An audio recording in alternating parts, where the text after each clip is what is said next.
नमस्कार, आप देख रहे हैं हमारा खास कार्यक्रम धनदायक धनतेरस। मैं हूं आपके साथ गरिमा वाजपेयी। जी हाँ, धनतेरस का त्योहार दीपावली के 2 दिन पहले मनाया जाता है। इस दिन कुछ ऐसी चीजें होती हैं जिन्हें करने से माँ लक्ष्मी प्रसन्न होती हैं। धनतेरस के दिन भगवान धनवंतरी की पूजा भी होती है और ऐसा माना जाता है कि धनतेरस के दिन माँ लक्ष्मी की पूजा करने से आप पर उनकी कृपा बरसती है। लेकिन इस दिन कुछ ऐसे भी काम है जो बिल्कुल नहीं करने चाहिए, जबकि कुछ ऐसे भी काम है जिन्हें करने से माँ लक्ष्मी बहुत जल्दी प्रसन्न हो जाती हैं और आप पर अपनी कृपा बरसाती हैं। इन्हीं सारे सवालों के जवाब के लिए आज हमारे साथ में मौजूद है स्टूडियो में हमारी खास मेहमान ज्योतिषाचार्य डॉक्टर स्वाति सक्सेना जी। बहुत स्वागत है स्वाति जी आपका आज के हमारे इस कार्यक्रम में। स्वाति जी, धनतेरस का त्योहार, सबसे पहले तो मुहूर्त को लेकर बहुत सारे सवाल हैं। क्या सही मुहूर्त है इस बार धनतेरस का? देखिए, धनतेरस की सबसे बड़ी शुभता यही है कि वो शुक्रवार के दिन है और माँ लक्ष्मी की विशेष कृपा इस दिन को प्राप्त है और शुक्र भी कहीं ना कहीं माँ लक्ष्मी को प्रसन्न करने में सहायक है। तो ग्रह नक्षत्रों की बात करें तो पूजा का समय जो है वो 5:40 से लेकर 7:40 के मध्य में रहेगा। इस समय आप अपने घरों में माँ लक्ष्मी का पूजन, भगवान गणेश का पूजन, धनवंतरी जी का पूजन और कुबेर भगवान का पूजन भी करेंगे।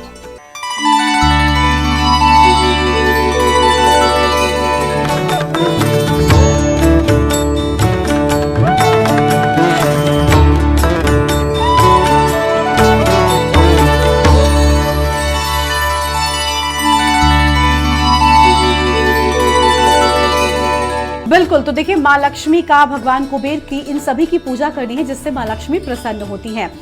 धनतेरस के दिन धनवंतरी की पूजा भी होती है। ये कैसे की जाए? माँ लक्ष्मी को कैसे प्रसन्न करें? क्या कोई विशेष पूजा हो सकती है विशेष तरीके से? देखिए, भगवान धनवंतरी समुद्र मंथन से उत्पन्न हुए आयुर्वेदाचार्य हैं, आयुर्वेद के जनक माने जाते हैं, यानी स्वस्थ जीवन के जनक। और स्वस्थ जीवन है तभी आप कुछ स्वस्थ कार्य भी कर सकते हैं, स्वस्थ मानसिकता को धारण कर सकते हैं। इसलिए भगवान धनवंतरी का जो पूजन है वो आज विशेष रूप से उनके जन्मोत्सव के रूप में करते हैं हम। आज भगवान धनवंतरी का जन्म हुआ, वह समुद्र मंथन से एक कलश लेकर प्रकट हुए जिसमें आयुर्वेदिक औषधियां और अमृत स्वरूप जीवनदायिनी औषधियां रही।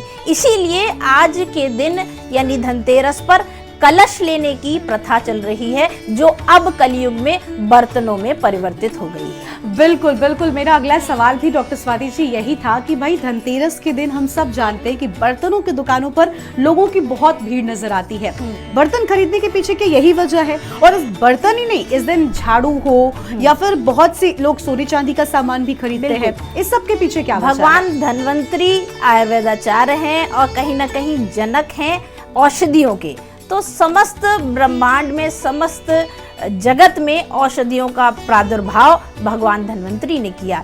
इसलिए भगवान धनवंतरी के स्वागत में और उनके जन्मोत्सव में जिस तरह से वे प्रकट हुए थे एक कलश को लेकर, वैसे ही हम लोग भी इस कलश को घर में लाते हैं, यानी बर्तनों को घर में लाते हैं। पर त्रुटि बस वहां हो जाती है कि उस बर्तन को खाली रखते हैं पूरे 5 दिन। जबकि अगर आप शिष्टाचार से चलें, आप वैदिक उपासना से चलें, तो जो भी कलश लाएं, जो भी बर्तन लाएं, उसमें कुछ ना कुछ अनाज अवश्य रखें, हो सके तो धनिया अवश्य रखें। आज के दिन धनिया का प्रचलन बहुत है और उसे खरीदना भी चाहिए। उसके पीछे कोई मिथ नहीं है, साइंटिफिक रीजन है, क्योंकि धनिया फास्ट ग्रोइंग सीड है और जिस तरह से वो ग्रो करता है उसी तरह आपका धन भी ग्रो करे, आपकी सेहत भी ग्रो करे। इसलिए भगवान धनवंतरी के स्वागत में हमको कलश या कोई बर्तन अवश्य लाना चाहिए और पीतल तांबे का बर्तन ला सकते हैं और उसमें धनिया अवश्य रखनी चाहिए। बिल्कुल, धनिया अवश्य रखनी चाहिए। देखिए, धनिया को लेकर बहुत सारे लोग सवाल कर रहे थे कि भाई एक होता है ना, ऐसा होता है लेकिन क्यों होता है? अच्छा, धनतेरस के दिन कुछ ऐसे फल भी हैं जिनको लोग घरों में लाते हैं, या दीपावली के दिन भी ये चलता है, और वो होता है कि शरीफा हो गया, गन्ना हो गया, इन सब के पीछे क्या वजह है? ये फल जो है कहीं ना कहीं सेहत से तो जुड़े होते ही है, पर शुभता से भी जुड़े होते हैं। इनके रसों से अभिषेक किया जाता है, इनको चढ़ाने से प्रॉस्पेरिटी घर में आती है, एक ताजगी घर में आती है। तो जीवंत फल जो है वो जीवनदायक होते हैं, इसलिए माँ लक्ष्मी को ये अर्पित करना चाहिए। बिल्कुल, तो देखिए माँ लक्ष्मी को इन फलों को अर्पित करने से माँ लक्ष्मी प्रसन्न होती हैं। और सबसे बड़ी बात, इस दिन ऐसा भी माना जाता है कि घरों में साफ सफाई जरूर होनी चाहिए। ऐसा माना जाता है कि घर का हर एक कोना अगर धोया जा सकता है, मतलब किसी भी कोने में गंदगी ना बसे, इस चीज का विशेष ध्यान रखते हैं लोग। ऐसा क्यों होता है? देखिए, धनतेरस माँ लक्ष्मी की उपासना का 5 दिवसीय पहला दिन होता है। यानी 5 दिन लगातार हम माँ लक्ष्मी की उपासना, भगवान यम की उपासना, कुबेर की उपासना और गणेश और लक्ष्मी माँ की उपासना हम करते हैं। यानी 5 देवों की उपासना करते हैं। इसमें गोवर्धन के दिन हम इंद्र देवता की, भगवान कृष्ण के स्वरूप में भी उपासना करते हैं। तो इन 5 दिवसीय जो पर्व हम आरंभ करते हैं वो धनतेरस से आरंभ करते हैं। और माँ लक्ष्मी का वास वहीं होता है जहाँ स्वच्छता होती है। इसीलिए झाड़ू खरीदने का भी प्रचलन है, क्योंकि झाड़ू ही एक ऐसा उपकरण है जो स्वच्छता प्रदान करता है और उसमें कहते हैं माँ लक्ष्मी का वास होता है। तो घर के हर कोने को साफ अवश्य करना चाहिए, ये एक व्यवस्थित अवश्य करना चाहिए। इससे शुक्र देव प्रसन्न होते हैं, ग्रहों की अनुकूलता मिलती है और माँ लक्ष्मी का आशीर्वाद तो प्राप्त होता ही होता है। बिल्कुल, तो माँ लक्ष्मी की कृपा कैसे आप पर बरसेगी, इसी को लेकर हम बात कर रहे हैं। और देखिए बहुत सारे सवालों के भी जवाब आपने दिए हैं। लेकिन स्वाति जी, देखिए सफाई होनी चाहिए, क्योंकि भगवान उसी जगह पर बसते हैं जहाँ पर साफ सफाई होती है। लेकिन क्या विशेष पूजा है, कोई विशेष मंत्र है जिससे माँ लक्ष्मी प्रसन्न होंगी, जो आप हमारे दर्शकों के साथ साझा करना चाहें? देखिए, धनतेरस के दिन से हम भगवान यम का पूजन करते हैं, क्योंकि ये शरीर जो है जिसमें आत्मा विराजमान है, ये 5 तत्वों से बना हुआ है और इन 5 तत्वों से में ही विलीन होता है। तो अपनी आयु की रक्षा करना, अपने को स्वस्थ बनाना, तो यम देव का पूजन भी विशेष रूप से हम करते हैं। भगवान गणेश, माँ लक्ष्मी, यमदेव और कुबेर देव का भी पूजन आज करते हैं।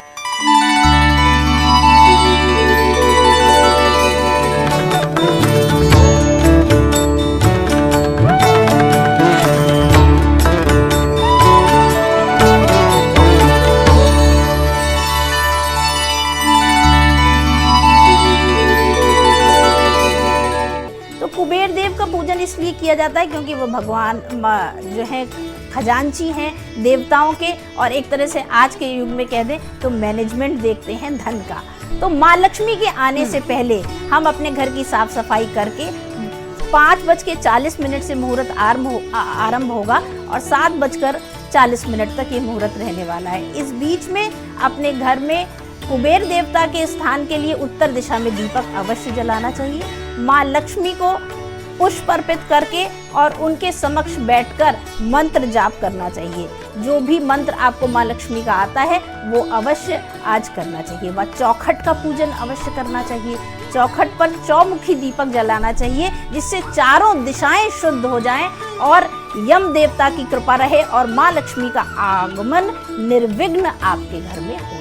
बिल्कुल बिल्कुल, तो देखिए क्या कुछ करें इसको लेकर तो आपने बहुत सारी बातें बताई हैं, लेकिन इसके साथ ही हम ये भी जानना चाहते हैं कि क्या ऐसी चीजें हैं जो बिल्कुल भी ना करें, क्योंकि ऐसे भी बहुत से काम होते हैं जो लोग करते हैं जिनसे नुकसान होता है।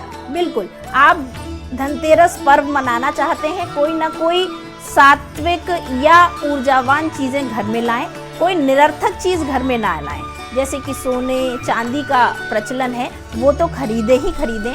कोई पात्र भी आप खरीद रहे हैं, चाहे वो मिट्टी का पात्र क्यों ना हो, उसको खाली खरीद कर नहीं रखना चाहिए। अगर आप घर में धनतेरस वाले दिन लेकर आए हैं, चांदी का सिक्का खरीदने का प्रचलन है, सोना खरीदने का प्रचलन है, तो उस पात्र में किसी अनाज के साथ, हो सके तो धनिया के साथ, उस सिक्के को उस पात्र में रखना चाहिए। और दिवाली वाले दिन जब आप उसका पूजन करने के लिए उठाएं तो उस ही बर्तन से उठाना चाहिए। दिवाली तक उस बर्तन का पूजन करना चाहिए और उसमें धनिया रखकर, उस पर सिक्का रखकर माँ लक्ष्मी के समक्ष रखना चाहिए। और कहीं ना कहीं कुबेर देवता को भी आपको आज के दिन, धनतेरस के दिन, घी का दीपक उत्तर दिशा में प्रज्वलित करके आवाहन करके बुलाना चाहिए और नमस्कार करना चाहिए। बिल्कुल, तो ये सारी चीजें अगर आप ध्यान रखेंगे तो कहीं ना कहीं आपको इन सबसे बड़ा फायदा होगा। और धनदायक धनतेरस, देखिए धनतेरस के नाम में ही धन है, यानी इस दिन को माँ लक्ष्मी धन से सीधे तौर पर जोड़ा गया है। और साल भर माँ लक्ष्मी की कृपा बनी रहे, इसको लेकर धनतेरस के दिन माँ लक्ष्मी की पूजा का विशेष महत्व होता है। लेकिन क्या माँ लक्ष्मी के साथ साथ भगवान विष्णु की भी पूजा होती है? देखिए, क्योंकि माँ लक्ष्मी वही जाएंगी जहाँ भगवान विष्णु विराजेंगे। आपने धन्वंतरी भगवान का पूजन कर दिया, क्योंकि भगवान धन्वंतरी विष्णु के ही अवतार हैं और भगवान विष्णु के पूजन से ही हम धनतेरस का शुभारंभ करते हैं। भगवान विष्णु का पूजन धन्वंतरी भगवान के रूप में हम करते हैं और उसके बाद माँ लक्ष्मी का, भगवान गणेश का पूजन करते हैं, कुबेर देव का पूजन करते हैं और यमदेव का पूजन करते हैं। ये विधान रहता है 5 दिन जो दीपावली का पर्व हम मनाते हैं। तो इस दिन माँ लक्ष्मी की कृपा के पाने के लिए आपको सबसे पहले स्वस्थ मन से उनका पूजन करना चाहिए। अपने घर की साफ सफाई तो करनी ही चाहिए, साथ में 13 जगह अगर आप दान करते हैं तो वो भी बहुत विशेष फलदायी होता है। कोई भी अनाज जो है उसको 13 जगह दान करिए तो 13 गुना, जैसे धनतेरस के नाम से प्रसिद्ध है कि तेरस यानी कि 13 गुना आपका धन बढ़ता है। तो इसी प्रकार अगर धनतेरस के दिन अगर आप दान करते हैं तो वो भी आपको कई गुना बढ़कर मिलता है। बिल्कुल बिल्कुल, यानी धनतेरस के दिन दान भी करना चाहिए। ये बहुत अच्छी बात आपने बताई। लोगों को लगता है कि सिर्फ चीजें खरीद कर लानी चाहिए, लेकिन धनतेरस एक ऐसा त्योहार है जिस दिन अगर आपने कुछ खरीदा तो कहीं ना कहीं आप अगर जो जरूरतमंद हैं, जो जिनको जरूरत है, उन्हें दान भी करें। ये करने से माँ लक्ष्मी और ज्यादा प्रसन्न होंगी और उनकी कृपा आप पर और ज्यादा बरसेगी। हम ये भी जानना चाहेंगे कि देखिए, आपने कहा दान करना चाहिए, ऐसा माना जाता है कि दीपक दान करना चाहिए क्योंकि दीपों का ये त्योहार है। क्या ऐसी कोई प्रथा है? जी, दीपक दान करना चाहिए। अपने घर की चौखट पर दीप प्रज्वलित करना चाहिए, चौमुखी दीपक प्रज्वलित करना चाहिए। अपने घर के उत्तर दिशा में जो है घी का दीपक प्रज्वलित करना चाहिए। और अगर आप उस दिन जा सकते हैं तो मिट्टी के दिए खरीद कर लोगों को दान करना चाहिए और लोगों को अनाज से संबंधित चीज़ें, धन से संबंधित जिसकी जो आवश्यकता है वो पूरी करने की कोशिश करनी चाहिए। इससे माँ लक्ष्मी प्रसन्न होती हैं और आपकी सारी आवश्यकताएं भी स्वतः ही पूरी होती हैं। इसलिए माँ लक्ष्मी की कृपा के लिए आपको पहली बात तो जो भी बर्तन लाएं उसको खाली ना छोड़ें, उसमें भरकर चांदी का, सोने का, जिस तरह का भी सिक्का या कोई आभूषण है वो आपको रखकर 5 दिन रखना चाहिए और माँ लक्ष्मी के पूजन में उसको निकालना चाहिए। झाड़ू अवश्य खरीदनी चाहिए कहीं ना कहीं आज के दिन, और अनाज अवश्य खरीदना चाहिए, अनाज का दान करना चाहिए। जिन लोगों को स्वास्थ्य संबंधी अगर कोई दिक्कत है या ग्रह दोष परेशान करते हैं तो माँ के सामने समक्ष 13 जगह कपूर और 13 जगह एक जोड़े लौंग के साथ में रखकर 5 दिन रखने चाहिए। और जब ये त्योहार समाप्त हो जाए यानी कि यम द्वितीया के दिन उस सब को उठाकर दक्षिण दिशा की ओर अगर आप जला देते हैं तो घर की समस्त नकारात्मकताएं जो हैं वो खत्म हो जाती हैं। बिल्कुल, तो देखिए, अगर आप अपने घर की नकारात्मकता को खत्म करना चाहते हैं तो जैसा कि डॉक्टर स्वाति जी ने बताया है, इन सारे उपायों का पालन करिए और इन उपायों से आप अपने घर से नकारात्मकता को दूर कर सकते हैं। माँ लक्ष्मी का प्रवेश आपके घर में जरूर होगा अगर आप इन सारे उपायों का पालन करेंगे। की न्यूज इंडिया की तरफ से भी आपको धनदायक धनतेरस की बहुत शुभकामनाएं। मैम, आपका भी बहुत शुक्रिया आज हमारे कार्यक्रम में आने के लिए, हमारे दर्शकों को धनतेरस पर इतनी अहम जानकारी देने के लिए। तो धनदायक धनतेरस में आज इतना ही। आप देखते रहिए के न्यूज इंडिया। नमस्कार।